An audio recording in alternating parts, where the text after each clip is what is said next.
Good morning, good afternoon, good evening, whatever time it is, wherever you are, it is right now. You're right here. My name is Manuel, and it's my pleasure to welcome you. Today is day 54 of the show, and I have to congratulate you for making the best decision of the day to spend some time with me. Let's get started. I am in absolute awe of our United States military right now.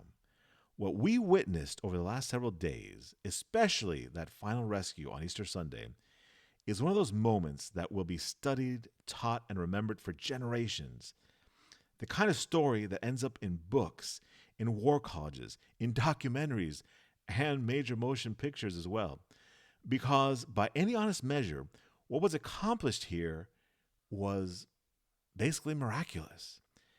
An American airman shot down over hostile territory, wounded, alone, hunted, with a literal bounty on his head from Iranian newscasters.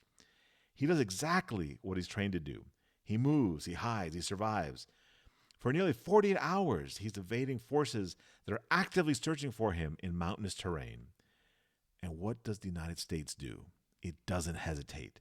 It mobilizes an enormous coordinated effort: intelligence, deception, air power, special operations. We now know that well over 100 aircraft were involved in the final rescue mission. Multiple false insertion points to confuse the enemy, a deception campaign run by the CIA to misdirect Iranian forces, drones overhead, fighters providing cover, special operators inserted into hostile territory in the dead of night.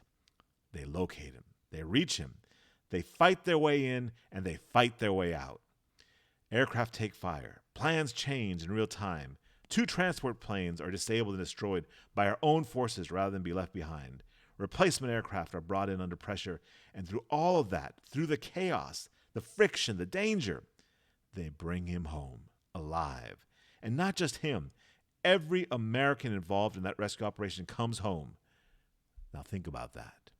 In a situation where everything that could go wrong often does go wrong, where you're deep inside enemy territory under fire, operating against the clock, the outcome is that everyone makes it out. I hate to say it, that's not normal. That is excellence at a level that very few institutions in human history have ever achieved. And it speaks to something much deeper, something that I think every American, regardless of politics, should take a moment to reflect on: the idea of no man left behind. We say it often, it sounds good, it fits on a bumper sticker, but what this operation proved beyond any doubt is that it is not just a slogan. It's a promise. And more importantly, it's a promise that is kept. Because make no mistake, the message sent to every man and woman in uniform is this: if the worst happens, if you're alone, if you're behind enemy lines, your country will move heaven and earth to bring you home. And that matters. That matters for morale. That matters for trust. That matters for the kind of military we have and the kind of country we are and want to be. Now, I'm going to talk to you real straight here. When I sat down to put these thoughts together, my intention was simple. I wanted to celebrate this moment as an American, not through the lens of politics, not through the lens of the broader conflict, just as an American, grateful that a fellow American was rescued, grateful that the men and women sent to bring him home made it back safely, and deeply moved by what that says about us as a nation. But, unfortunately, even this could not remain untouched. Because almost immediately, social media filled with criticism, with dismissal, with claims that the operation was a failure because of the resources used.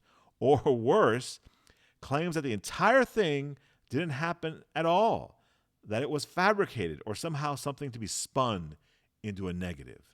And I have to tell you, that's really disappointing. Not because people have different political views, not because people oppose war. Look, that's your right as an American. Always has been. But because this moment, this specific moment, did not have to be about any of that. You can oppose the war. You can oppose the administration. You can oppose the strategy. But I would have hoped that you could still take one moment, just one, to say, thank God he's home. and thank God for the people who brought him back. That used to be something we could all agree on. And I think what's troubling isn't disagreement. It's the instinct in some corners to immediately filter everything through politics, even something as fundamentally human as rescuing one of our own.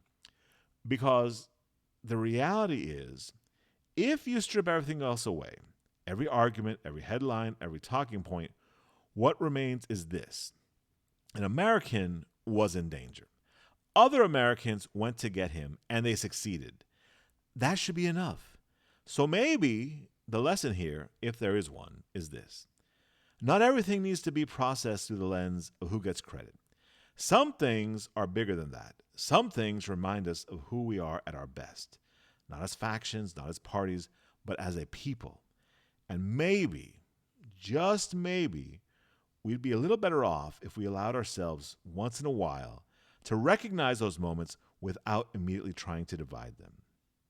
All right, that's enough for today. We'll continue next time. And as always, be useful.